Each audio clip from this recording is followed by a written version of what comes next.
हम सीखने वाले हैं। आज से जो शुरुआत होने वाली है वो है आयुर्वेदिक कोर्स। ये जो कोर्स है वो कोई डॉक्टरों के लिए नहीं है, वैद्यों के लिए नहीं है। ये जो कोर्स है वो जनरल पब्लिक के लिए है, लेमन के लिए है। क्योंकि ये आवश्यकता अभी उत्पन्न हुई है कि लोगों में आयुर्वेद के प्रति सही जानकारी मिले। कई लोगों को जानकारी होती है, या तो उनको ज्यादा होती है, या तो कम होती है, या तो विपरीत होती है। ठीक है, तो उसका एक एग्जाम्पल मैं आपको देता हूँ कि जैसे अभी कोरोना का टाइम चल रहा था पिछले साल, तो व्हाट्सएप में सभी को आया कि आपको सूंठ को चाटनी चाहिए, बराबर, जीभ पर ले लो और चाटो। फिर कुछ मैसेज आए कि भाई आपको उकाला पीना चाहिए, काढ़ा पीना चाहिए, तो उसमें सूंठ, तुलसी, अजवाइन, मेथी, फिर पुदीना, ये सब डालो। लोगों को डर इतना था, तो जितनी मात्रा में बोला उससे ज्यादा मात्रा में वो डाल दिया, क्योंकि उससे ये हो कि भाई हमें कोई कोरोना की असर ना हो।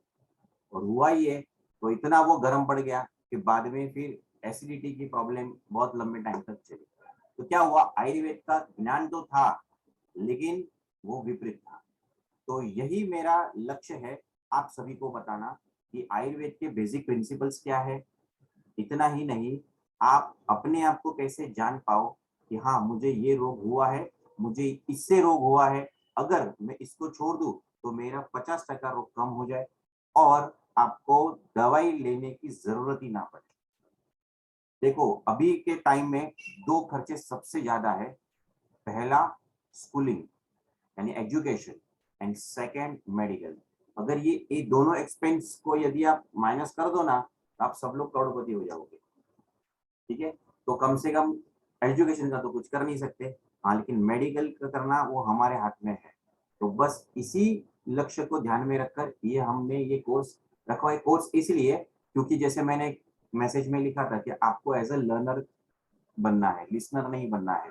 और इतना ही नहीं, जो भी वडील यहाँ पे सुन रहे हैं वो तो सुने, लेकिन आपके जो यंग जनरेशन है उनको भी ये सुनाए, ताकि भले ही वो विपरीत आहार विहार वगैरह करे, लेकिन उनको ये पता होना चाहिए कि इससे मुझे ये रोग हो सकता है। तो चलिए इसमें आगे बढ़ते हैं, और इसके पहले आपको कुछ बता देता हूँ कि यदि आपको किसी कोई भी प्रश्न हो तो आप रेज इन कर सकते हो। लगभग मैं question end of the session दूंगा ताकि बाकी किसी को किसी का टाइम वेस्ट ना हो। इसलिए जो भी प्रश्न हो, जो भी पॉइंट पर, वो सिर्फ पॉइंट एक लिख देना और क्वेश्चन आप लिख लेना। एंड ऑफ द सेशन मैं आपको बोलूंगा तब आप रेज हैंड कर देना या चैट में आप लिख देना, और फिर वो क्वेश्चन आंसर लेंगे। ठीक है, चलिए इसमें आगे बढ़ते हैं। सबसे पहले ऋण स्मरण, ये अपनी संस्कृति है कि सबसे पहले ऋण का स्मरण करिए और फिर आगे बढ़ना चाहिए। तो सबसे पहले अरियन परमात्मा का, आर्य परमात्मा को याद करता हूँ, जिसके कारण हमें ये मनुष्य भाव, 5 इंद्रिय और निरोगी शरीर मिला है। परम पूज्य आचार्य श्रीमद विजय राजन सुरेश्वर जी महाराज साहब को वंदन करता हूँ कि जिनकी प्रेरणा और मार्गदर्शन से ये आज जो भी कोई वैदिक है, जो भी ये भाव भी आया है कि लोगों का कल्याण हो और लोगों के लिए, समाज के लिए कुछ करना है, तो मैं उनका आभारी हूँ। माता पिता, परिवार, शुभेच्छुक यानी कि आप सभी, उनका भी आभार मानता हूँ कि अगर आप नहीं होते तो मैं ये कह नहीं सकता। और डॉक्टर अल्पेश शाह, जिन्होंने इसमें मुझे मोटिवेट किया कि भाई ये ऐसा कोर्स बनाना चाहिए, और वो स्वयं है ऑप्थेल्मोलॉजिस्ट सूरत में। और डॉक्टर वैद्य शुभांगी भातखंडे, जिनके पास सर्वप्रथम मैंने आयुर्वेद का ज्ञान लिया, और वैद्य प्रबोध भाई गोस्वामी, जिन्होंने बाद में मुझे और डिटेल में आयुर्वेद को सिखाया, द ओरिजिनल आयुर्वेद। तो उन सभी का ऋण स्मरण करके आगे बढ़ता हूँ। आज हम क्या सीखेंगे? सबसे पहले from where Ayurveda has come, यानी कि आपको होगा ये आयुर्वेद बनाया किसने, किसने बनाया। हमको तो पता ही नहीं है कि आयुर्वेद लिखने वाला कौन है। पर कोई को पता है कि लगता है चरक ने बनाया, कोई सुश्रुत ने बनाया, कोई सारंगर ने बनाया, जैसे उन्होंने संहिता यानी कि ग्रंथ बनाया। लेकिन एक्चुअली आयुर्वेद किसने बनाया वो हम देखेंगे। 8 सेक्शन, आयुर्वेद की 8 ब्रांचेस है। हमको मेडिसिन पता है, सर्जरी पता है, ईएनटी पता है, पीडियाट्रिक पता है, लेकिन आयुर्वेद में कौन सी ब्रांचेस है, वो 8 ब्रांचेस को हम देखेंगे। ये आयुर्वेद का जीके होगा। फिर प्रिंसिपल ऑफ आयुर्वेदिक डायग्नोसिस। कोई भी वैद्य या डॉक्टर, कोई भी मतलब मेन बेसिकली तो आयुर्वेदिक जो वैद्य होते हैं वो कौन से बेसिस ऊपर डायग्नोसिस करते हैं। यानी आप भी कई बार गए होंगे, आपको भी होता होगा कि मैं मुझे कौन सा रोग है वो मुझे पता होना चाहिए, लेकिन उसके लिए कौन सी 3 चीजें देखी जाती है जिसके बेसिस पर आयुर्वेदिक डायग्नोसिस होता है, तो वो भी हम देखेंगे। और हर सेशन में एक एक रोग देखेंगे। कुछ रोग उसी सेशन में पूरे हो जाएंगे और कुछ रोग जो लंबे लंबे होंगे वो 2-3 सेशन में पूर्ण होंगे, इसलिए हम लोग वो पार्ट वाइज देखेंगे। तो आज का जो रोग है वो है अजीर्ण, इंडाइजेशन, और लगभग हम सबको वो ऑलरेडी हो चुका है या हो भी सकता है। तो वो एक रोग हम देखेंगे और उसमें बहुत सारा है। तो आज हम सिर्फ कॉजेज ऑफ इंडाइजेशन, इंडाइजेशन किस वजह से होता है वो सिर्फ हम देखेंगे।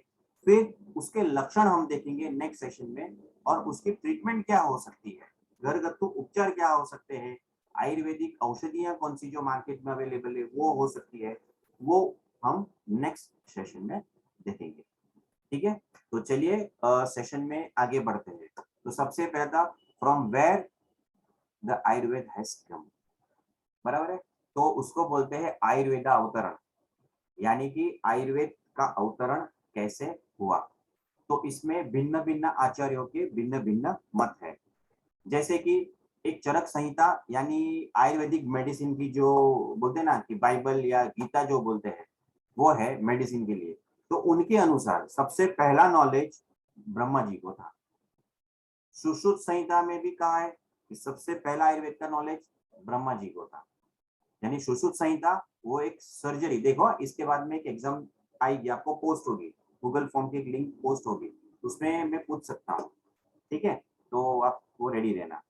तो सुश्रुत संहिता जो है वो आयुर्वेदिक सर्जरी की टेक्स्ट बुक है, ग्रंथ है, और उसमें भी कहा है कि ब्रह्मा जी को आयुर्वेद का ज्ञान था और उन्होंने आगे आगे वो ज्ञान दिया। और काश्यप संहिता यानी जो पीडियाट्रिक ग्रंथ है आयुर्वेद का, आयुर्वेदिक पीडियाट्रिक्स, और उसमें भी कहा है कि ब्रह्मा जी को ये ज्ञान था।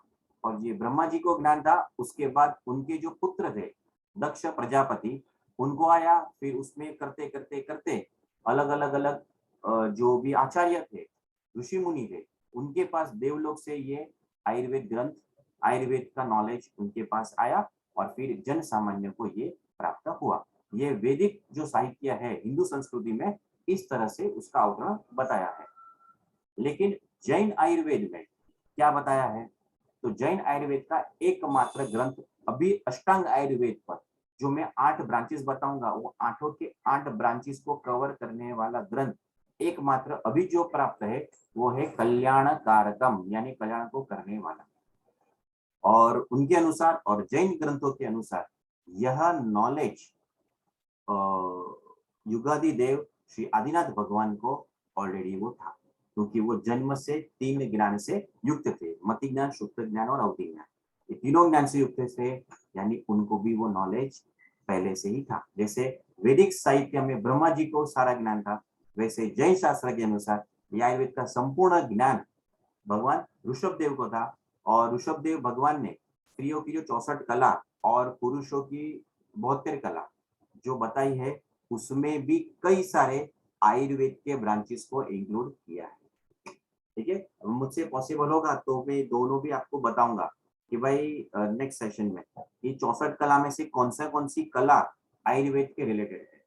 जैसे गोलियां बनाना, भस्म बनाना, ये सभी 64 और 72 कला में ऑलरेडी पहले गुरुकुल में, ये स्कूलिंग में ये सिखाया जाता था। और इसमें भी आगे मैं आपको बता देता हूँ कि ये सिर्फ मैं ऑनलाइन सेशन तो ले रहा हूँ, लेकिन एक टाइम आएगा जहाँ पे मैं जितने भी मुंबई में अवेलेबल है, जो भी जो सुन रहे हैं, उनको मैं नेशनल पार्क लेके जाऊंगा, और सामने जो औषधि रहेगी, जो वृक्ष रहेगा, उस वृक्ष के पास जाकर उसकी पहचान कैसे करते हैं, उसके पत्ते के गुण क्या, फल के गुण क्या, वो लाइव हम देखेंगे, क्योंकि पूरा बॉटेनिकल गार्डन नेशनल पार्क में अवेलेबल है। तो ऐसा ही नहीं कि सिर्फ मैं बोलूं और आप सुनो या क्वेश्चन आंसर, नहीं, हम लाइव लोकेशन पर जाकर भी आयुर्वेद को हम अनुभूत करेंगे। बराबर है। तो और कल्याणकारकम जो ग्रंथ है वो जैन आचार्य दिगंबर आचार्य उग्रदीताचार्य ने ये बनाया है, ये आज भी अवेलेबल है। और उसके अनुसार ये प्रथम तीर्थंकर और बाद में गणधर और बाद में अलग अलग, मतलब जब राजा ऋषभदेव थे तभी ये ज्ञान सभी को दे दिया गया जन सामान्य में, और ये सभी को पता था। इतना ही नहीं, कई जैन आगमों में भी ये आयुर्वेद का नॉलेज है। ठीक है, तो ये था आयुर्वेद का अवतरण भिन्न भिन्न मतानुसार, लेकिन मूल यही है कि ये सभी परमात्मा ने ये ज्ञान दिया है, चाहे वो वैदिक संस्कृति में हो या जैन संस्कृति में हो। लेकिन ये आयुर्वेद का ज्ञान उन ज्ञानी, उन केवल ज्ञानियों से आया हुआ है, उन कह लेना कि परमात्मा के मुख से वो निकला हुआ है, इसीलिए वो परम पवित्र है। चलिए, तो पहला तो सेक्शन हमने देख लिया। दूसरा सेक्शन जिससे मैंने कहा कि ये जो है 8 ब्रांचेस, 8 जो ब्रांचेस है उसके बारे में हम देखेंगे। आप लोगों को पता होना चाहिए। कई बार क्या होता है पता है कि कई लोग बोलते हैं अरे आयुर्वेद में बच्चों की दवाई है क्या? हमको तो लगता है कि उसमें आयुर्वेद बच्चों की दवाई कुछ भी नहीं है, सिर्फ नॉर्मल वो घसारा वगैरह दिया बस हो गया, और तो क्या हो सकता है। आयुर्वेद में सर्जरी होती है क्या? पता नहीं। किसी को स्कार हो गया, स्टिचिंग करनी, आयुर्वेद में है क्या? ये बातें आपको मैं इतना बता देता हूँ, ये हमको पता नहीं है क्योंकि हमें किसी ने सिखाया नहीं है, लेकिन ये फॉरेनर्स को हमसे ज्यादा पता है। इतना मैं बता दूं, लंदन के म्यूजियम में एक ऐसी नाइफ रखी गई है, बराबर इंडिया में से, जो surgical knife which cut here in 2 parts vertically, इतनी सूक्ष्म है। आपको पता है प्लास्टिक सर्जरी का सबसे पहला कंसेप्ट आयुर्वेद में से आया था। उसमें भी पहले के काल में कभी किसी को दंड दिया जाता था, राजा के द्वारा किसी को सजा दी जाती थी, तो उसमें नाक काट दिया जाता था, या अंग छेदन जिसको बोलते वो दंड था। आज आप देखोगे ना वो तालिबानी में ये सब चल रहा है कि कान काट देना है, उंगली काट देना, नाक काट देना। तो पहले क्या होता था कि किसी को कुछ गलत किया तो दंड के द्वारा क्या किया जाता था कि नाक को कट किया जाता था। फिर अभी बिना नाक के तो आदमी कैसे रहेगा, तो फिर वो सर्जरी कराता था। और तभी से आयुर्वेद में पहले से ही ये नाक की सर्जरी, प्लास्टिक सर्जरी अवेलेबल थी। और उसी को आज भी मॉडर्न साइंस में जो भी नाक की सर्जरी करते हैं उसको इंडियन राइनोप्लास्टी कहते हैं, क्योंकि इसका इन्वेंशन ही यहाँ से हुआ था। कैटरेक्ट के ऑपरेशन अब तक, ये तो अभी लेसिक वगैरह है, लेकिन इस मतलब 15-20 साल पहले जो भी ऑपरेशन होता था वो सेम टू सेम जो वर्णन आयुर्वेद के ग्रंथों में सुश्रुत संहिता में किया है, सेम टू सेम वो होता था। इतना ही नहीं, सिजेरियन ऑपरेशन, उसको बोलते हैं LSCS, lower segment caesarean section.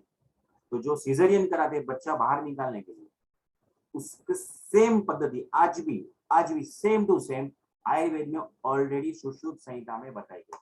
इसको बोलते हैं उदर पाटन विधि, यानी उदर को चीर के बच्चे को बाहर निकाल। तो ये सब था, लेकिन अंग्रेजों के समय में ये जो 200-300 साल जो हुए ना, उसमें ये सब विस्मृत हो गया, विस्मरण हो गया।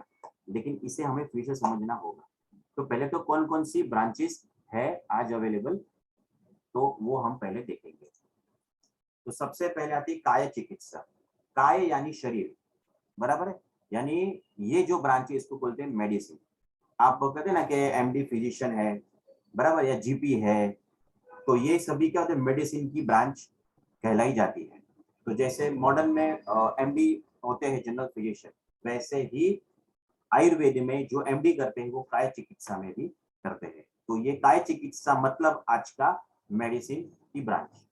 तो उसमें क्या क्या होता था, श्लोक अगर नहीं समझ में आ रहा है तो कोई बात नहीं, लेकिन मैं शॉर्ट में देता हूँ कि फीवर हो, कोई ब्लड डिसऑर्डर हो, या TB हो, या फिर मेंटल साइकोलॉजिकल कोई प्रॉब्लम हो, या एपिलेप्सी हो, स्किन डिजीज हो, या गैस्ट्रो इंटेस्टाइनल कोई डिजीज हो, ये सभी की ट्रीटमेंट जो जिस ब्रांच में जिसका वर्णन किया गया है उसे ये काय चिकित्सा कहते हैं, मतलब जनरल मेडिसिन, बराबर। इसमें सर्जरी नहीं है। तो ये सभी क्या होता है, ओरल मेडिकेशंस के द्वारा या लोकल एप्लीकेशन के द्वारा ये ठीक हो जाता है। तो ये सभी जो रोग है उसकी ट्रीटमेंट ये काय चिकित्सा में की जाती है। नेक्स्ट आता है बाल रोग यानी पीडियाट्रिक्स। उसको कौमार भृत्य बोलते हैं, जो ब्रांच का नाम उसको बोलते हैं कौमार भृत्य। तो उसका मतलब क्या, कौमार यानी कुमार, कुमार यानी छोटा बच्चा, यानी उसको 18 साल से नीचे वाले को कुमार बोलते हैं, ठीक है। और भृत्य यानी भरण पोषण करना, यानी 18 साल के बच्चों के रिलेटेड जो भी वर्णन रोग आदि के लिए जो वर्णन जिस ब्रांच में किया गया है उसे कौमार भृत्य कहते हैं। तो उसमें क्या बताया जाता है, यानी right from the birth of the child, यानी जो एक दिन का जो नियोनेट रहता है, बराबर एक दिन का बच्चा रहता है, तब से लेकर 18 साल के लड़के तक में ये ट्रीटमेंट सभी बताई गई है एक कौमार भृत्य ब्रांच में। तो उसमें क्या कहते हैं, कुमार भरण यानी कुमार यानी बच्चों का भरण पोषण कैसे करना है, क्या क्या ध्यान रखना है, क्या क्या खिलाना है, कब कब खिलाना है वो। फिर आता है धात्री, धात्री यानी दाई माँ।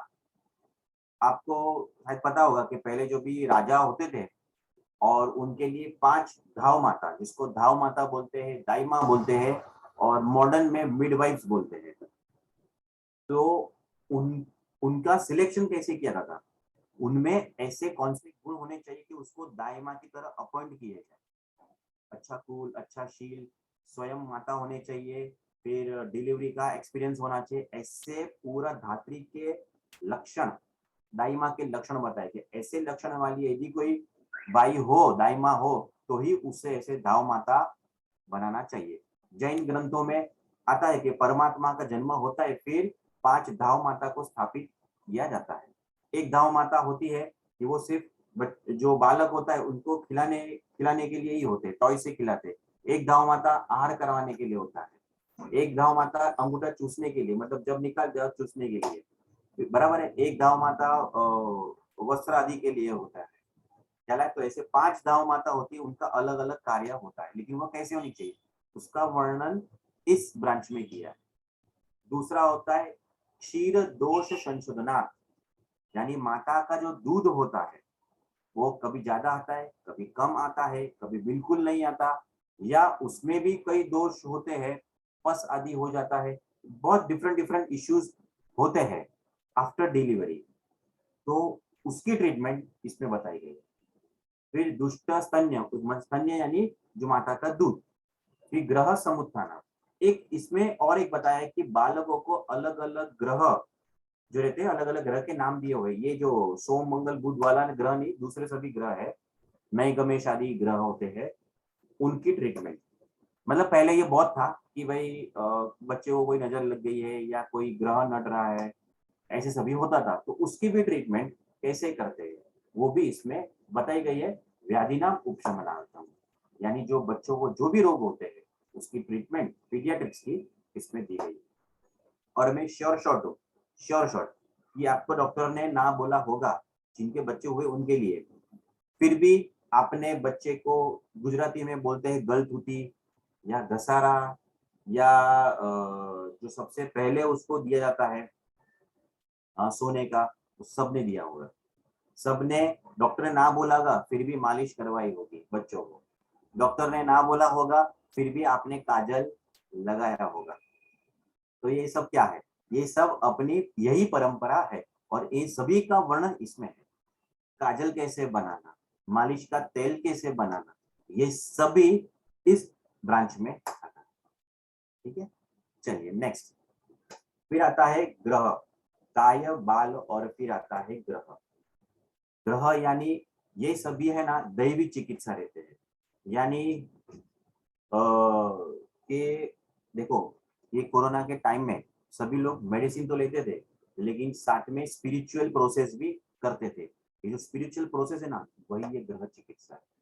मन शांत हो तो उसके लिए हम मोती की अंगूठी पहनते हैं कि अंगुली को स्पर्श हो वैसे, बराबर है। तो वो क्या हुआ, वो ग्रह चिकित्सा हो गई। ठीक है, तो ये ग्रह चिकित्सा हमें इसे अन्यथा नहीं लेना है।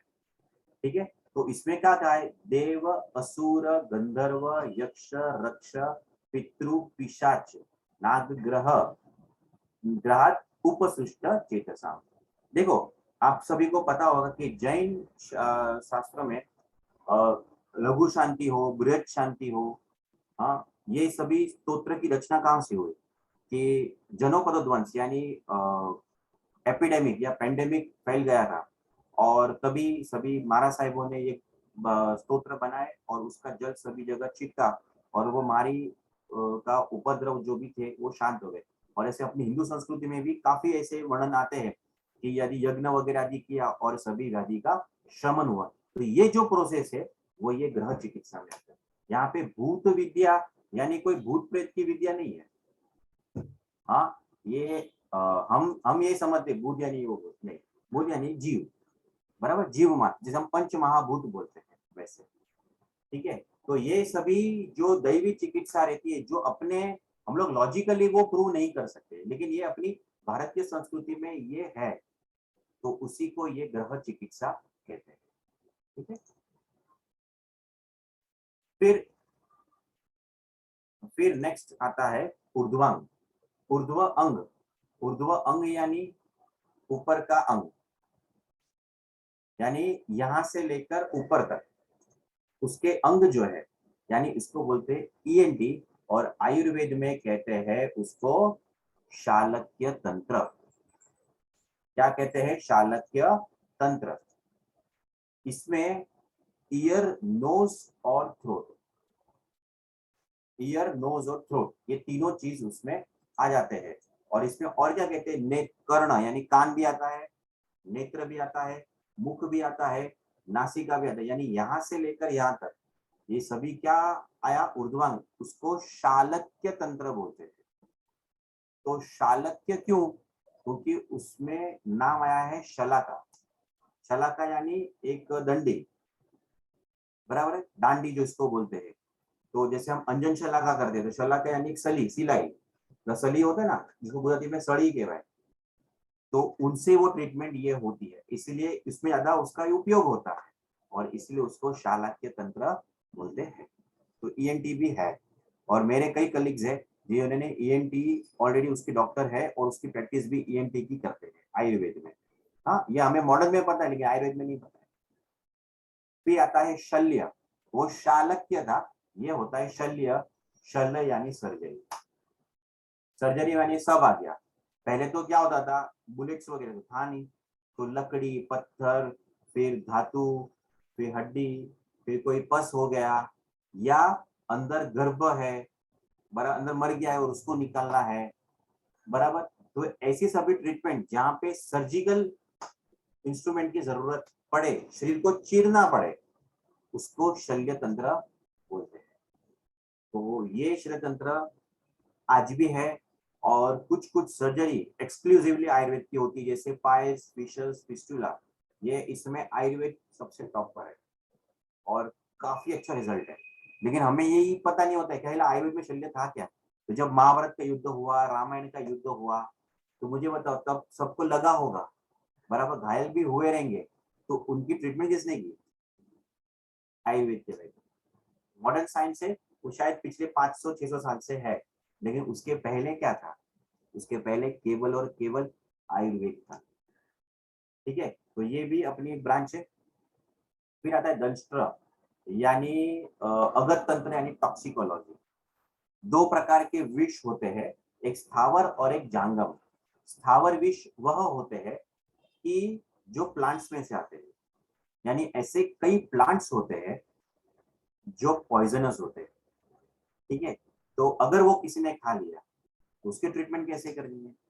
और जांगम यानी पशु, पक्षी और जो कीड़े रहते हैं, जंतु रहते हैं, उनसे जो पॉइजनस इफेक्ट होता है, जैसे कि suppose honey bee, honey bee ने काट लिया और इतना बड़ा ये सूजन आ गई आपको, फिर क्या करना है ट्रीटमेंट? आपको पता है।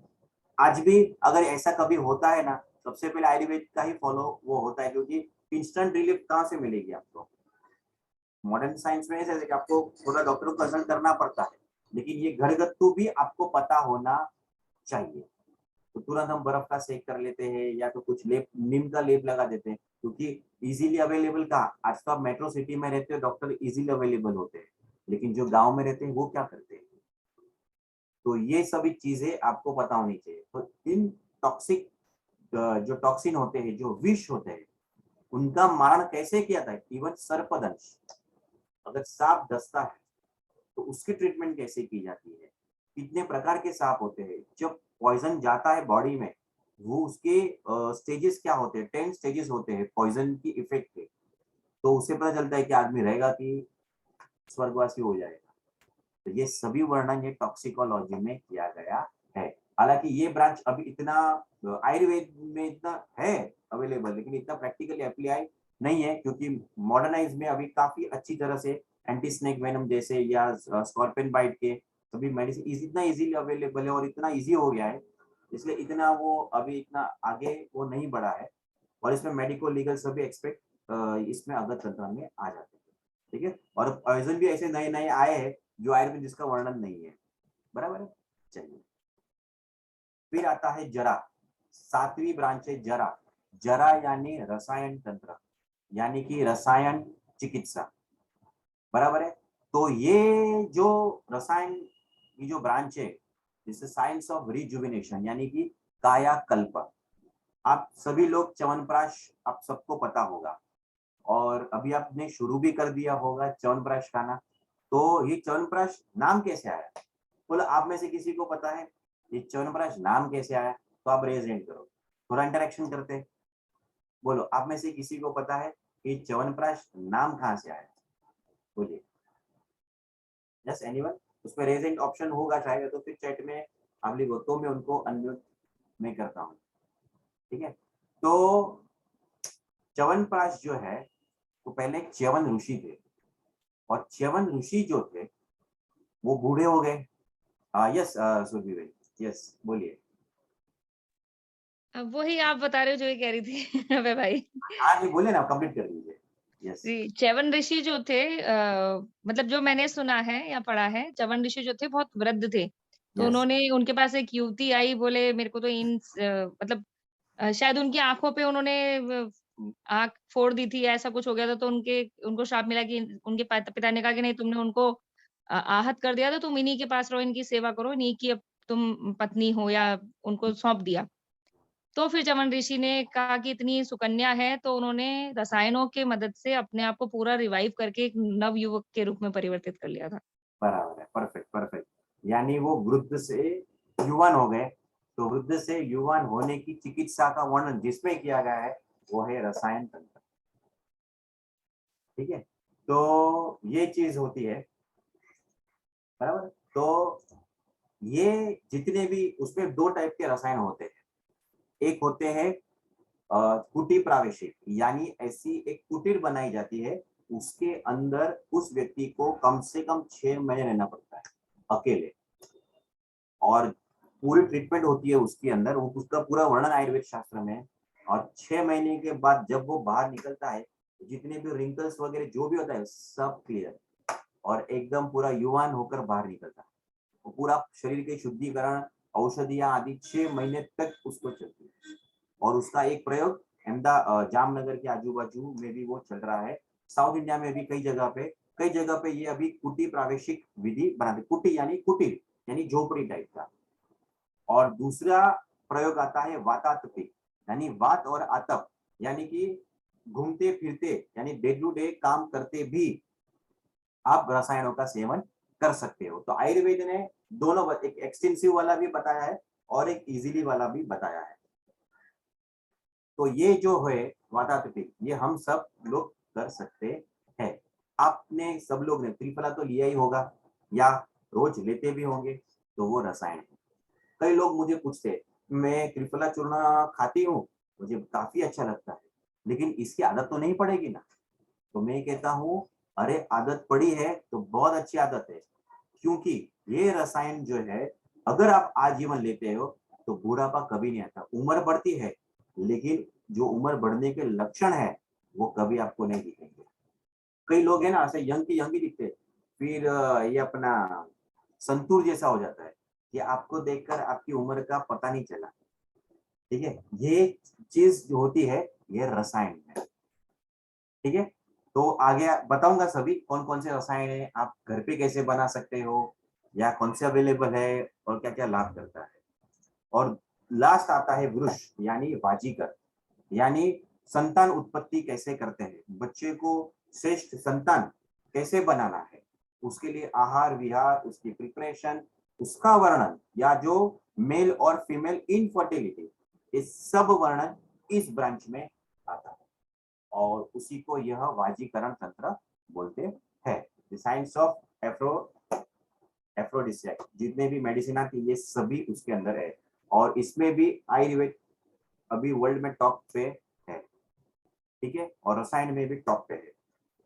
तो ये 8 ब्रांचेस हो गए, तो हमने ये 8 ब्रांचेस सीख ली, जैसे काय चिकित्सा, बाल चिकित्सा, ग्रह चिकित्सा, फिर शालक्य चिकित्सा, शल्य चिकित्सा, फिर टॉक्सिकोलॉजी यानी अगत तंत्र, रसायन चिकित्सा और ये वाजीकरण चिकित्सा, और यही 8 ब्रांचेस है। ठीक है, चलिए आगे बढ़ते हैं। तो ये हमने ब्रांचेस भी देख ली और अब हम आयुर्वेद के डिजीज को जानने जा रहे हैं। उसके बेसिक्स आप समझ लेना कि आयुर्वेद का प्रयोजन, यानी why you have to learn the Ayurveda, ये केवल सिर्फ डिजीजों को अच्छा करता है, ठीक करता है, इतना ही नहीं है, वो ना हो वो भी इसको बताता है। और इसीलिए आप सभी को आयुर्वेद के प्रति परम आदर रखना चाहिए। कहते हैं कि हेल्थ इज वेल्थ, लेकिन मैं ये कहता हूँ वेल्थ इज, कौन सी वेल्थ है, तो ये हेल्थ ही उसकी वेल्थ है। यानी कि अगर आपके पास हेल्थ नहीं है, आपके पास कितनी भी वेल्थ हो, उसका फायदा क्या। मैं एक बार गया था एक पेशेंट के पास और करोड़ोंपति और सी फेस पे डुप्लेक्स फ्लैट, मतलब सब टॉप लेवल का, लेकिन जब मैं देखने गया तो उन्होंने कहा मुझे डायबिटीज है। मैं बोला अच्छा, ये और ये डॉक्टर को दिखाया है, मेरे इंसुलिन भी चल रहा है और मेरा शक्कर कंप्लीटली बंद है, बराबर है। तब मैंने सोचा तो इसमें से सुखी कौन है कि जिसका इतना पैसा है लेकिन वो शक्कर नहीं खा सकता, सब कुछ फीका खाना पड़ता है, और एक मैं हूँ कि शायद उसकी इतना तो नहीं है लेकिन मैं 2 हाथ से पेड़ा भी खा सकता हूँ। तो मुझे बताओ इसमें से सच्चा सुखी कौन है। मतलब धन होने के बावजूद भी अगर आप उसको भोग ना सके, एंजॉय ना कर सके, फिर उस धन का भी क्या करना। तो असली धन क्या है, असली धन यही है कि अपनी हेल्थ, अपना स्वास्थ्य। ठीक है, तो इसीलिए इसको, अगर आपकी हेल्थ अच्छी रहेगी तो आप और आगे 10 गुना कमा सकोगे, लेकिन हेल्थ अच्छी नहीं है तो जो है वो भी चला जाएगा। ठीक है, तो जो हेल्दी व्यक्ति है उसकी हेल्थ की रक्षा करना और जो डिजीज व्यक्ति है उनके डिजीज को नाश करना, ये 2 उसके प्रयोजन है, बराबर है, उद्देश्य है आयुर्वेद के। ठीक है, अभी ये हो गया।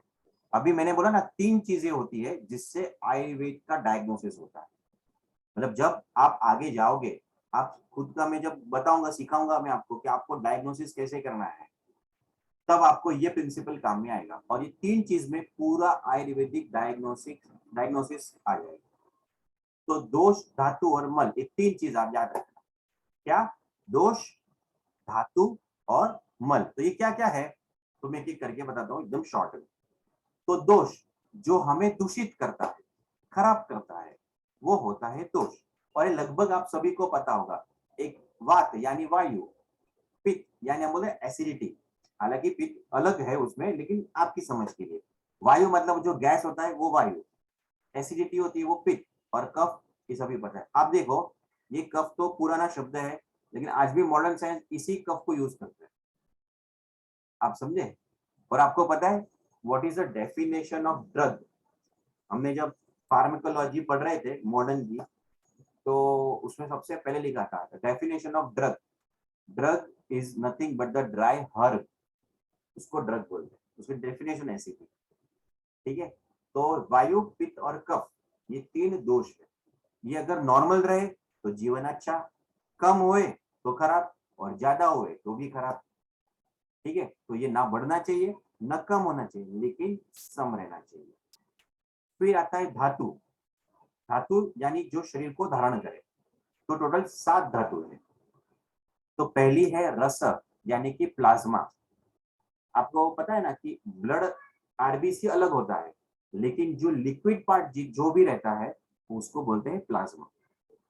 फिर रक्त यानी ब्लड, फिर मांस, मांस यानी मसल्स, फिर आता है मेद, मेद यानी चर्बी यानी कि फैट, फिर आता है अस्थि, अस्थि यानी बोन्स, फिर आता है मज्जा, मज्जा यानी बोन मेरो, जो हड्डी के अंदर ही रहता है, ठीक है। और लास्ट में आता है शुक्र, बराबर, यानी पुरुष बीज और स्त्री बीज, जिसमें दोनों भी आपको समझ लेंगे। तो ये 8 होता है, यानी एक में से दूसरा बनता है, दूसरे में से तीसरा बनता है।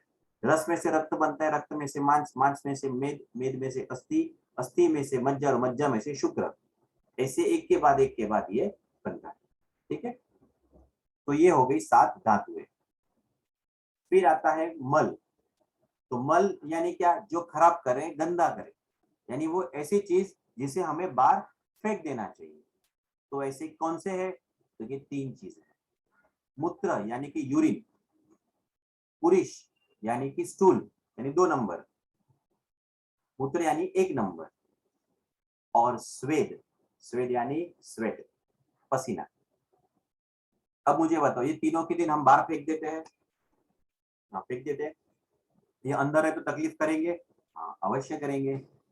ये 3 जो है वो मल है, और मल को हमेशा बाहर डाल देना चाहिए। हाँ, ये ज्यादा हुआ तो भी तकलीफ, कम हुआ तो भी तकलीफ, तो ये भी सम्यक रूप से होने चाहिए। तो ये 3 है, दोष, धातु और मल। ये 3 जो चीजें है, इसी के बेस पर पूरा आयुर्वेद डायग्नोसिस है, पूरी ट्रीटमेंट भी इसी तीनों के बेसिस पर होती है, ठीक है। चलिए, तो ये 3 चीज हमने सीख लिया। तो ये था शरीर के दोष, और वायु पित्त कफ क्या थे, शरीर का दोष था। तो वैसे आयुर्वेद में मन का भी दोष होता है, बराबर।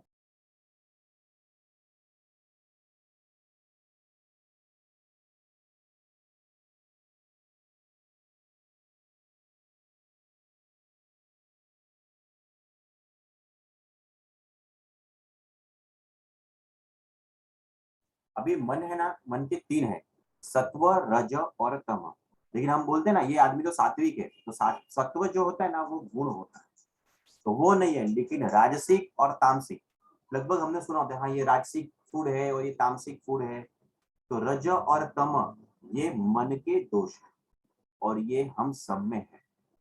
और इन दोनों से पता है हमें क्या होता है? पहला काम, टेम्पटेशन, क्रोध, एंगर, लोभ, देखो लास्ट लाइन में लिखा है ना, लोभ, ग्रीडीनेस, मोह यानी इल्यूजन, जो है, जो सही है उसे हमें गलत लगता है, और जो गलत है वो हमें सही लगता है। फिर आता है ईर्ष्या, जेलसी, अहंकार, अभिमान, ईगो, शोक, डिप्रेशन, चित्तग्लानि, टेंशन, भय यानी फियर, और हर्ष, हर्ष यानी खुशी नहीं, यहाँ पे लेना है एंजाइटी। तो ये जितने भी आपके मन के जो भाव है ना, ये सभी रोग है, और ये रज और तम नाम के दोष से उत्पन्न होते हैं। तो जब कोई भी वैद्य ट्रीटमेंट करता है, तब शरीर और मन इन दोनों का ध्यान रखता है। और आज मैं बोलूं, आज की जो लाइफस्टाइल है उसमें भी जो मेट्रो सिटीज है उसमें शरीर के रोग कम है, मन के रोग ज्यादा है।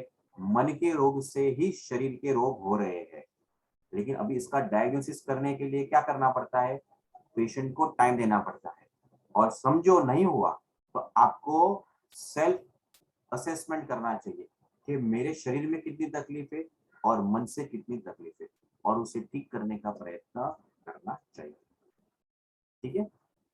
चलिए आगे बढ़ते हैं लास्ट सेक्शन की ओर, और ये है आज का व्याधि, that is called as the अजीर्ण यानी इनडाइजेशन, बराबर। आयुर्वेद का एक सिद्धांत है, क्या सिद्धांत है? रोग सर्वे रोगोपि जायन्ते मंदाग्नि, यानी शरीर में जितने भी रोग होते हैं, फिर वो शरीर के हो या मन के हो, वो कहाँ से शुरू होते हैं? तो कि मंदाग्नि से।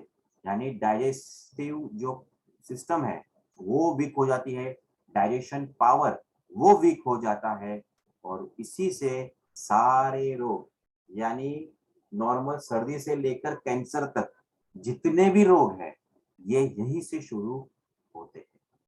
ठीक है, देखो कितना एक लाइन में सब बता दिया। और ये मंद अग्नि होती है, वो कौन कौन से कारण से अग्नि मंद हो जाती है, डाइजेशन सिस्टम वीक कौन से 3 कारणों से होती है? तो पहला आता है अजीर्ण से अग्नि मंद होती है। फिर मलिन आहार, यानी बेचारे जो पुअर लोग हैं, जो झोपड़पट्टी वगैरह में रहते हैं, तो वो जो खाना खाते हैं कितना खराब होता है या बासी होता है, सड़ गया होता है, ऐसा सब मलिन आहार खाते हैं। और मल संचय, यानी जिसको कॉन्स्टिपेशन होता है, यूरिन प्रॉपर होता नहीं है, स्वेटिंग प्रॉपर होता नहीं है, बराबर है, तो ये इन मलों का संचय, उसमें भी खास करके जब कॉन्स्टिपेशन होता है, कब्जियत जिसको बोलते हैं, उसके कारण भी ये मंद अग्नि होती है। तो उसमें अभी अजीर्ण, सबसे पहला जो अजीर्ण हमने देखा, जो सबसे पहला अजीर्ण है, मैं आपको भी हाईलाइट भी कर देता हूँ। सबसे पहला ये अजीर्ण, बराबर है। तो ये अजीर्ण के कारण क्या है, रीजन क्या है, बराबर, किससे ये अजीर्ण इनडाइजेशन होता है, वो हम देखेंगे।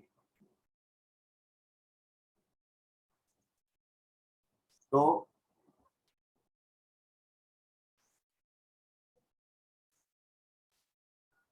ये है उसके कारण, बराबर। लेकिन चिंता मत करो, आपको संस्कृत नहीं पढ़ना है, ठीक है, लेकिन जो भी संस्कृत जिसको आता है उसको भी आनंद आए, इसके लिए मैंने दोनों भी चीज रखी है। ठीक है, क्वेश्चन सभी में एंड में ले लेता हूँ, ठीक है। चलिए, तो सबसे पहला रीजन देखते हैं कि रीजन क्या है। तो सबसे पहला रीजन क्या है, तो कहते हैं अति अम्बुपान। क्या लिखा है? अति अम्बुपानम।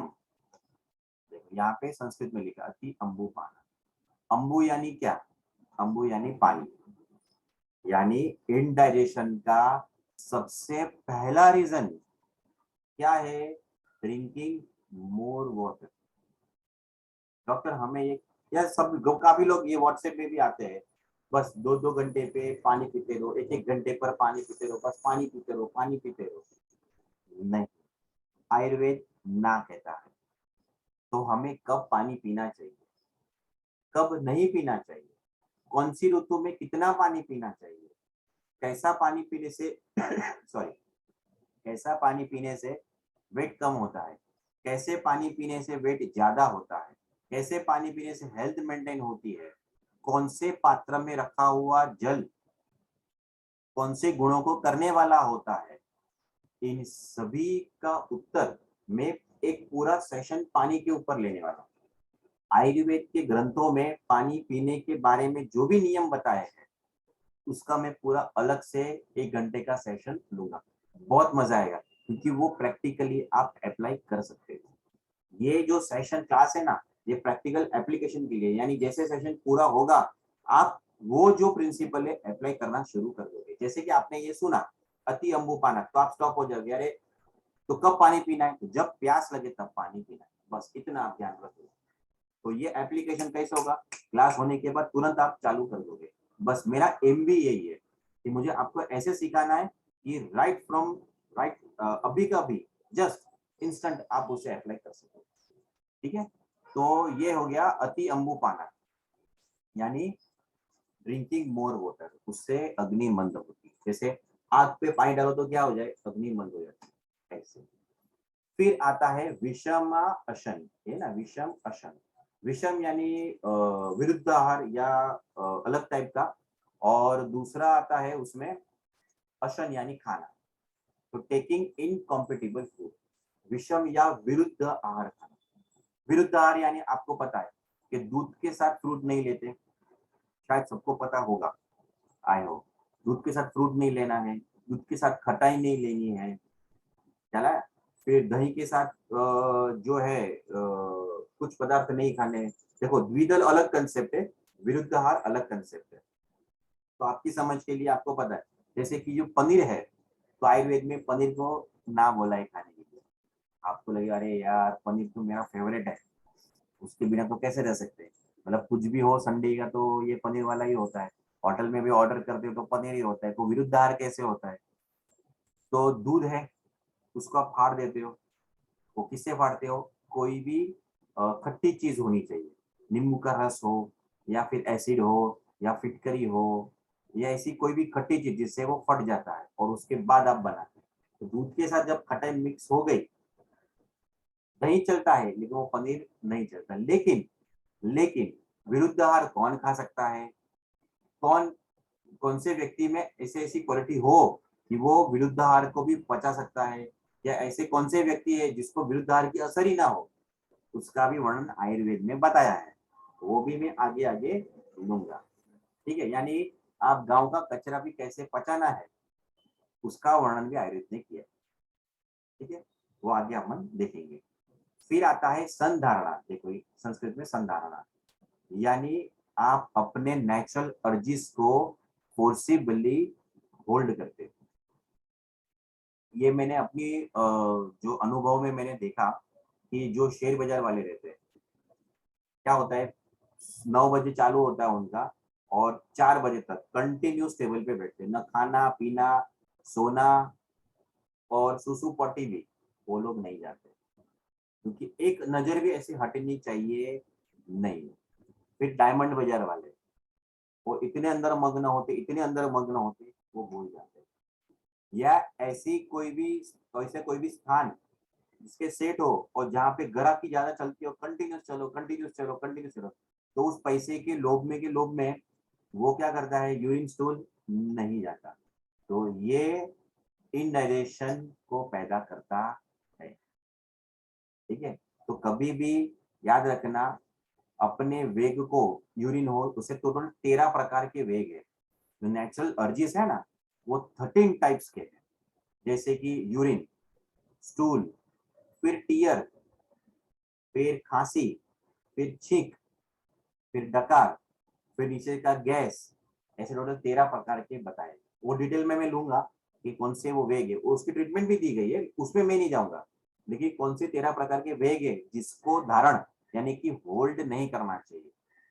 लेकिन ऐसे कुछ वेग है नेचुरल अर्जिस जिसको होल्ड करना चाहिए, तो वो कौन से हैं वो मैं उसी सेशन में आपको बताऊंगा।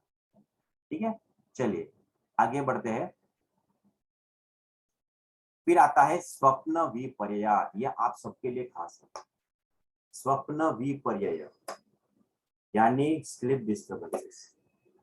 अभी होता ये है कि कुछ लोगों को सिर्फ रात को ही पढ़ने में मजा आती है, वो जमता है, बराबर है।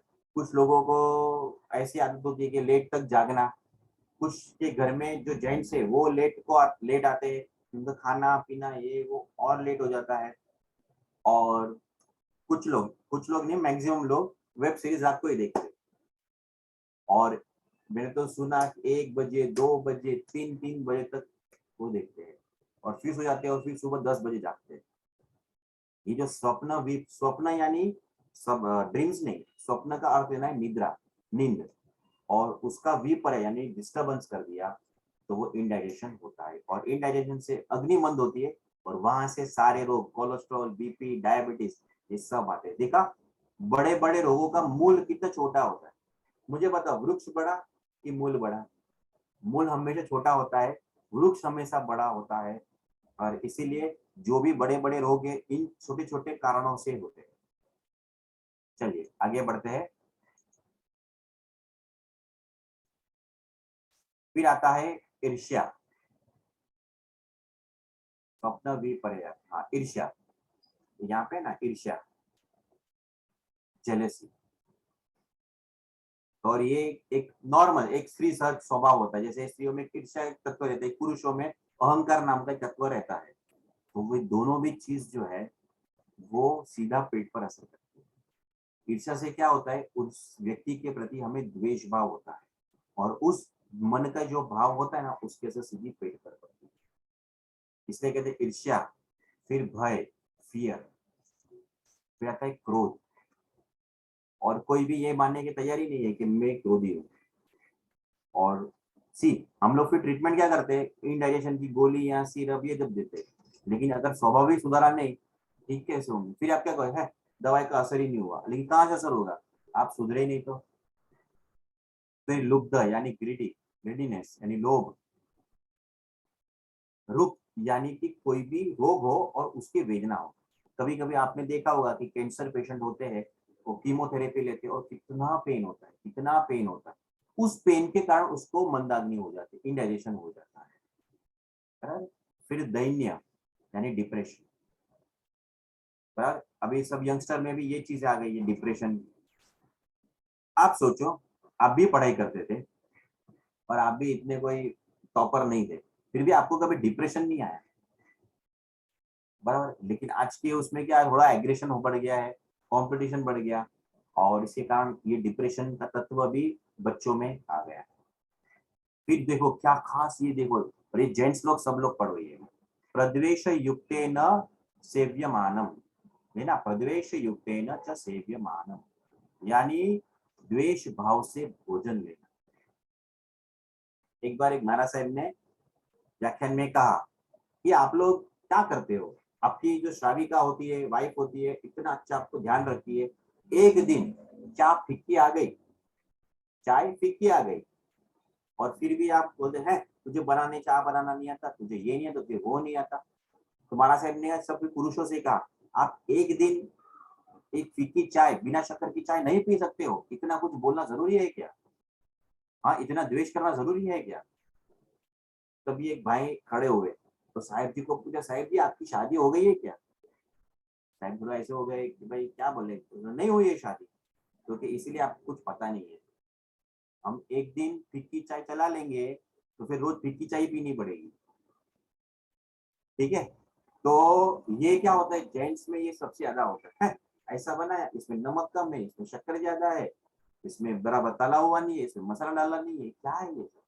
तो ये अगर फिर भी आपने खाना खाया लेकिन द्वेष युक्त से खाया, तो फिर आपको हो जाता है इंडाइजेशन। देखो आयुर्वेद का साइंस जो इतना डीप तक पहुंच गया, आपके मनोभाव तक पहुंच गया। कभी कभी जो कोई आयम्बिल करते हैं, जिसमें जो घी, गुड़, तेल, शक्कर, सब्जी, वेजिटेबल्स, ग्रीन वेजिटेबल्स कुछ नहीं है, तो जो अम्बिल होता है, अम्बिल भी कोई करता है तो उसको पसंद नहीं है, लेकिन चलो अभी करना ही है, करना ही है, वो द्वेष भाव से वो अगर खाता है ना, तो भी उसको रोग होते हैं। फिर हम बोलते देखो अम्बिल किया इतना अच्छा, फिर भी उसको रोग हो गया, लेकिन उसके पीछे ये रीजन है, वो हमें पता नहीं होता है। तो आयुर्वेद कहता है जब भी आप खाना खाने बैठो, जो भी है जैसा भी है, मुझे मिला है, धन्यवाद करता हूँ, और चुपचाप खा लेंगे। फिर आता है चिंता, एंजाइटी, और ये सबसे ज्यादा है।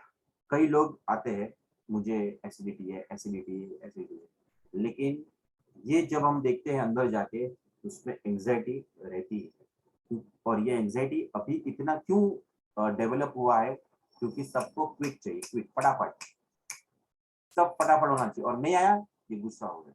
अरे एक बार मुझे बताओ कि समझो आप कहीं पे कुछ लॉगिन करना है, अगर एक बार करो नहीं हुआ, दो बार करो नहीं हुआ, तो क्या करें, जोर जोर से मार मार के वो लॉगिन करने जाओगे, होता है ना ऐसे? हाँ, तो रिमोट नहीं हुआ चालू, तो हम और कुछ नहीं, जोर जोर से मारेंगे, पहले टीवी को मारते थे चालू होने के लिए। तो ये जो सभी एंजाइटी होती है ना, ये इंडाइजेशन करती है। फिर कहते हैं दुख शैया, ये भी यंगस्टर्स में ये बहुत है। लोग सोफा पे सो जाते हैं, कार में सो जाते हैं, बैठे बैठे सो जाते हैं। तो आयुर्वेद कहता है नहीं, दुख शैया यानी बेडिंग, वो भी प्रॉपर होनी चाहिए। बेडिंग भी कैसे होनी चाहिए, उसके ऊपर की चादर कैसे होनी चाहिए, उसका तकिया कैसे होना चाहिए, उसका जो ओढ़ने का है वो कैसा होना चाहिए, उन सबका वर्णन आयुर्वेद में किया गया है। वो लूंगा मैं, धीरे धीरे करके सब लूंगा, पूरी दिनचर्या में इसमें लूंगा। एक आयुर्वेद के हिसाब से एक व्यक्ति की दिनचर्या कैसी होनी चाहिए, दिनचर्या अगर अच्छी हुई तो आपका पूरा लाइफ अच्छा हो जाएगा। और लास्ट में आता है सबसे महत्व का प्रजागरा, यानी कि जागना, रात भर जागना, लेट नाइट तक जाना। वो क्या था, स्वप्न विपर्य, यानी हम जानबूझ के वो करते हैं, या सुबह सो जाते हैं फिर रात को सोते नहीं, या रात को सो जाते हैं तो दिन में बैठे बैठे सो जाते हैं, लाइक वो विपर्य है। और ये प्रजागर यानी सोना ही नहीं, सिर्फ जागते रहना, बराबर, यानी रात्रि जागरण करना। यानी कई मैंने यंगस्टर देखे हैं जो सिर्फ मनी के लिए वो नाइट में कॉल सेंटर में काम करते हैं, या कई यंगस्टर्स है कि जो धन प्राप्ति के लिए एमएनसी कंपनी में ज्वाइन होते हैं, और वहां पे क्या होता है, शिफ्ट 9 to 3 होता है। आपने भी सराउंडिंग में देखा है। आज यंग एज है, शरीर लड़ लेगा, एक टाइम आएगा शरीर जवाब दे देगा, और उसकी बायोलॉजिकल एज यानी जिसकी एज समझो 25 साल है, लेकिन उसको इतनी तकलीफ होगी वो लगेगा 30 साल का। तो उसकी बायोलॉजिकल एज जो है ना, रात्रि जागरण जो है वो भी इंडाइजेशन करता है। तो आप सब लोग जितने भी लोग हो, लगभग 71 लोग हैं, तो आप सब लोग देख लो, हाँ यार ये मेरे से, हाँ यार मुझे पेट की भी तकलीफ है, हो गया डायग्नोसिस, यस मुझे अजीर्ण है, ठीक है। और इसकी ही पूरी पीडीएफ, ये पीपीटी की पीडीएफ मैं आपको ग्रुप पे भेज दूंगा, और वो आप देख सकोगे। तो यहाँ पे ये अपना आज का सेशन पूरा हुआ। आप अगर घड़ी देखोगे तो 3:57 हुई है। मैंने एग्जैक्ट 3 बजे स्टार्ट किया और एग्जैक्ट ये 4 बजे पूरा किया, तो मैं टाइम का पूरा पाबंद हूँ, ठीक है। तो अभी मैं क्वेश्चंस ले लूंगा, यहाँ पे अपना सेशन पूरा होता है। जिनको लीव करना है वो लीव भी कर सकते हैं, और जिनको क्वेश्चन आंसर सुनना वो सुन भी सकते हैं। यस पूजा बेन। एक्चुअली क्या बोलते हैं, स्किन डिसीजेस वगैरह भी ठीक हो सकती है पूरी? हाँ, वो स्टार्टिंग ही या इंडाइजेशन से होता है, तो वो ओके। मतलब सभी रोग यहाँ से पेट से शुरू होते हैं। आयुर्वेद क्या कहता है, सभी रोग पेट से शुरू होते हैं, तो पेट ठीक तो सब ठीक। अच्छा। तो स्किन डिजीज भी होगा ना, तो भी आपको जो मैंने जो सिम्टम बताया ना, उसमें से कुछ ना कुछ तो रहेंगे ही रहेंगे, ओके। ठीक है ना। ओके, या यस रचना में। हेलो, आवाज आ रही है अभय भाई? yes, बराबर आ रही है। अच्छा अभय भाई, आपने वो संधारणार्थ की बात की ना, जहाँ पे हम लोग फोर्सिबली अपना सब रोकते हैं, हंगर को, अपनी थर्स्ट को, अपना यूरिनेशन वगैरह। तो अगर आपने जो एग्जांपल्स दिए वो सारे जो काम काज और उसके लिए, सपोज कोई स्पिरिचुअलिटी के लिए, जैसे कि अभी पूजा पाठ के लिए कोई विधान में बैठा है, सिद्ध चक्र है, तो बड़े बड़े विधान होते हैं, मैंने प्रेगनेंसी में किया था, तो तब हम एक्चुअली उसको रोकते हैं, मतलब वहां पे वैसी स्टेज पे, तो भी वो, क्योंकि हम तो उसमें हमारी भावना उच्च होती है, और हम लोग जब उच्च भावना के लिए बैठे हैं, तो भी क्या हमारे शरीर को, और जो हमारे महाराज साहिब और जो साधु रहते हैं, वो भी अपनी हंगर को इनिशियली, वो जब तक साधना लेवल पे पहुंच नहीं गए, तो शुरुआत से तो वो रोकते ही हैं, तो तभी भी वो ये वाला मेरा क्वेश्चन आपको समझ आना। बराबर है। आपको पता है कि जब मतलब ये श्वेतांबर संप्रदाय में ये है कि जब गोश्री लेने जाते हैं ना, तब ये श्री दशवैतालिक सूत्र में बताया है कि यदि आपको यूरिन और स्टूल का वेग आ रहा है, तो आप गोचरी छोड़ो, पहले जाके आओ, क्योंकि गोच लेने के टाइम ये वेग होने नहीं चाहिए। तो वहां पे भी प्रभु ने बताया कि आप कोई भी कार्य करो, सभी वेगों को रिलैक्स करके जाना है, एक बार। दूसरा कि आपने जैसे कहा कि हम लोग समझो उपवास करने का ट्राई करते हैं, तो क्या होता है उसमें में बताया है, और उसमें वर्ड यूज किया जाए, यथाशक्ति। हाँ, अपने अपने सत्व को बढ़ाना चाहिए, लेकिन इतना नहीं बढ़ाना चाहिए जिससे उसकी विपरीत असर मन पे हो जाए।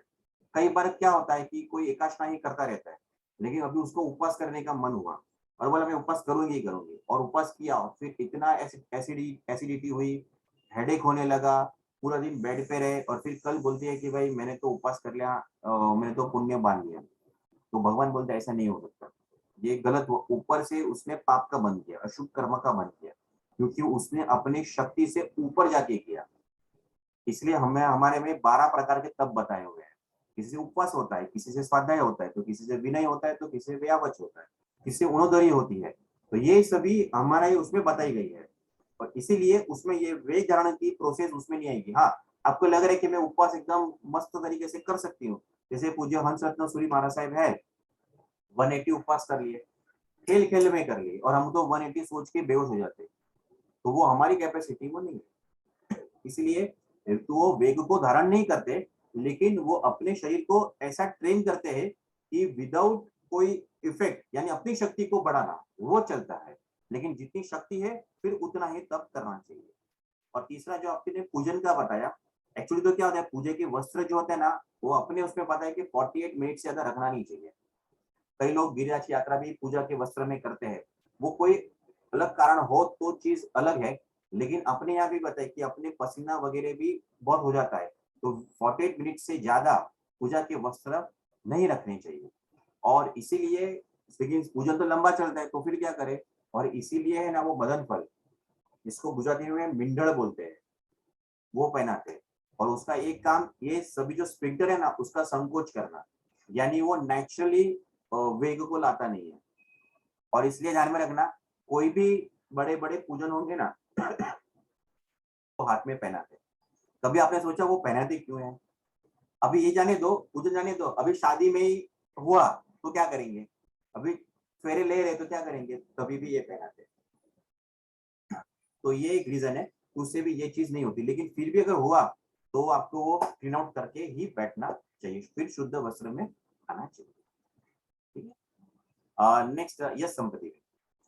સર એનું રેકોર્ડિંગ મળશે ને આ વાળા ક્લાસનું? हाँ जी, સર પ્રણામ, આનું રેકોર્ડિંગ મળશે ને? हाँ રેકોર્ડિંગ हाँ रिकॉर्डिंग में पोस्ट कर दूंगा एक आधे એટલે घंटे के बाद। ગ્રુપમાં ને?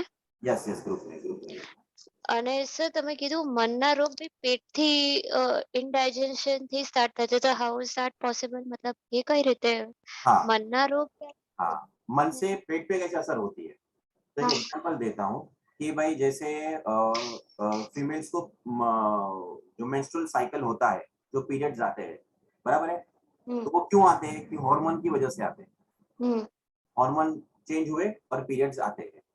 हाँ। लेकिन जब वो पीरियड्स आते हैं उसके पहले प्री मेंस्ट्रुअल सिंड्रोम होते हैं, यानी कि मन में क्रोध आता है, डिप्रेशन, रोना आ जाता है, लो फील करते हैं, एकदम हाँ। गुस्सा जैसा आता है, जैसे ही हाँ। पीरियड्स आ गए वो स्टॉप हो जाते हैं। हाँ। तो मुझे बताओ ये हार्मोन के कारण मन में क्रोध कैसे उत्पन्न हुआ? नहीं खबर। हाँ, तो मतलब जैसे हार्मोन की असर, यानी वो हार्मोन शरीर का है, शरीर की असर मन पे होती है, तो मन की असर भी शरीर पे होती है। अच्छा, ओके। हम लोग देखो रेकी होता है या ऑटो सजेशंस होते हैं या पॉजिटिव थिंकिंग होती है, तो उससे हमें क्यों अच्छा लगता है, क्योंकि वो मन की असर हमने शरीर पर कर दी। तो एकदम अच्छा डाइजेस्टेड फूड खाना चाहिए, तो इससे मन के रोग नहीं होंगे?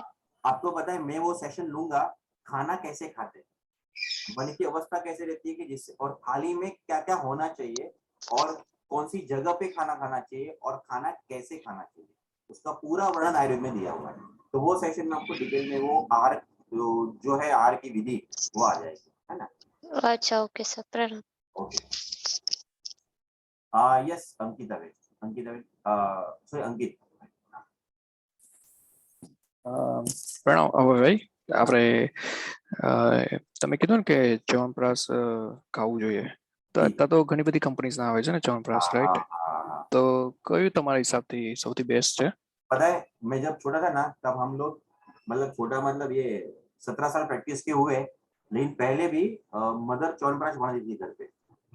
इसको है ना, यहाँ पे जितने भी वडील होंगे उनको पता होगा, उसको बोलते हैं जीवन बनाओ, आंवले का जीवन बनाना। तो कई लोग बनाते भी होंगे, और मैंने कई पेशेंटों को भी देखा है कि जो विंटर में फिक्स ये आंवले का जीवन स्वयं घर पे बनाते, और वो बहुत इजी है, आप गूगल पे डालोगे, यूट्यूब पे डालोगे, उसकी विधि भी आपको मिलेगी। तो मैं आपको प्रेफर करूंगा कंपनी का मत लो, घर पे बनाओ। अगर वो नहीं बनता है तो प्लेन आंवले का मुरब्बा बना दो, और वो तो बहुत इजी है। ઓકે, हाँ, है ना, થેન્ક્સ. बस। Yes Ayurveda at 1। हेलो जी जी, प्रणाम अभय भाई। जी प्रणाम।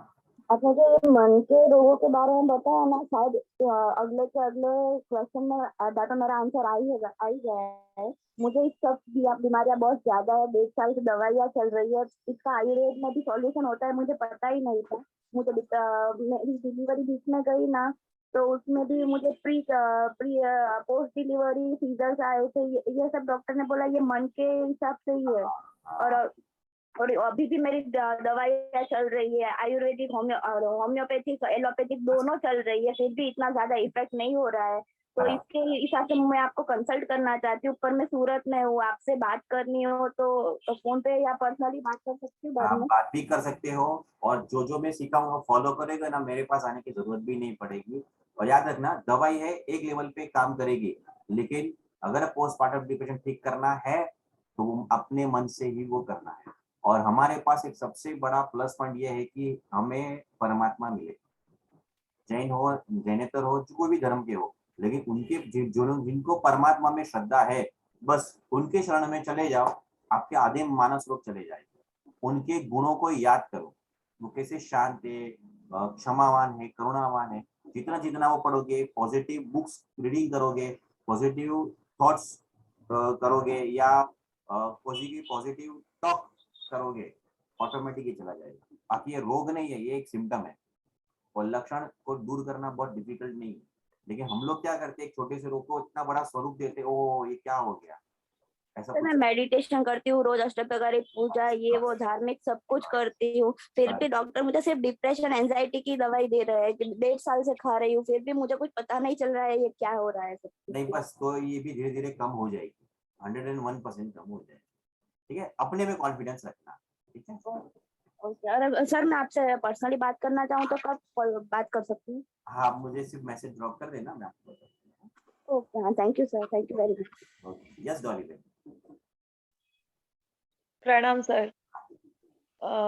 एक तो ये पूछूं तो कि एज वी डिस्कस्ड के you should not immediately બહુ જ randomly ખાવું ના જોઈએ, but with બેવ બચ્ચા અને ક્યારેક odd times માં બહુ ભૂખ લાગી જાય, so you end up બહુ બધું eat કરીને અને પછી indigestion create કરે, તો it is हाँ, तो क्या करना, उसको एक निवाला देना और खुद एक निवाला ले लेना।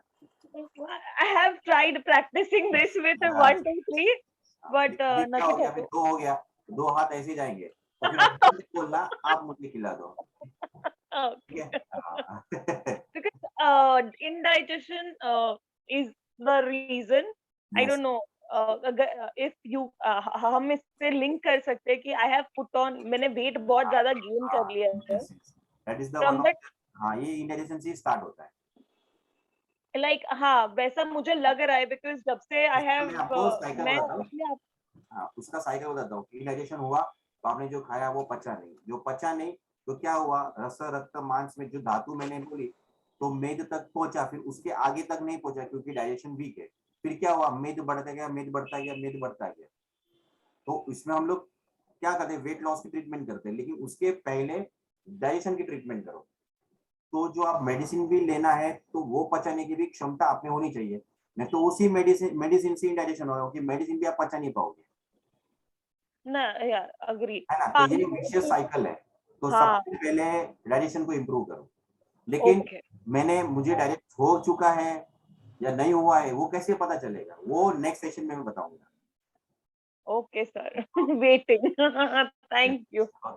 Yes, yes, Ritika ji, yes. नमस्कार सर, जी, जय जिनेंद्र, जी, बहुत बहुत धन्यवाद सर, सेशन धन्यवाद। बहुत बढ़िया था। नहीं, और ये आपने एकदम सही कहा कि ज्यादातर चीजें जो हैं वो डर के कारण लोगों में आ रही हैं। हाँ, हम यानी मेरी खुद की एक कंपनी है मेदिनी केयर नाम से, और हम वहां पर यही करते हैं कि बिना आईवीएफ के नेचुरल कंसेप्शन संभव है, और बल्कि आप ज्यादा पावरफुल लाइफ को इनवाइट कर सकते हैं।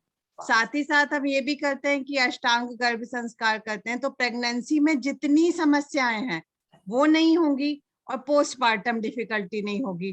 तो इसमें आयुर्वेद, और हमारे ना केवल आयुर्वेद पर जो हमारे जैनिज्म में सिद्धांत हैं, चाहे बिंदी लगाने, घूंघट लेने, चूड़ी कंगन पहनने, मणिबंध, दिशाबंध, जो जो आपने बताया, और ये सारी चीजें इतनी ज्यादा पावरफुल होती हैं, ये हमको अब समझ आ रहा है। पर हमारे साथ दिक्कत ये है सर कि जो हमारे पेरेंट्स हैं उन्होंने बताया तो, पर लॉजिक नहीं दे पाए वो हमको सही।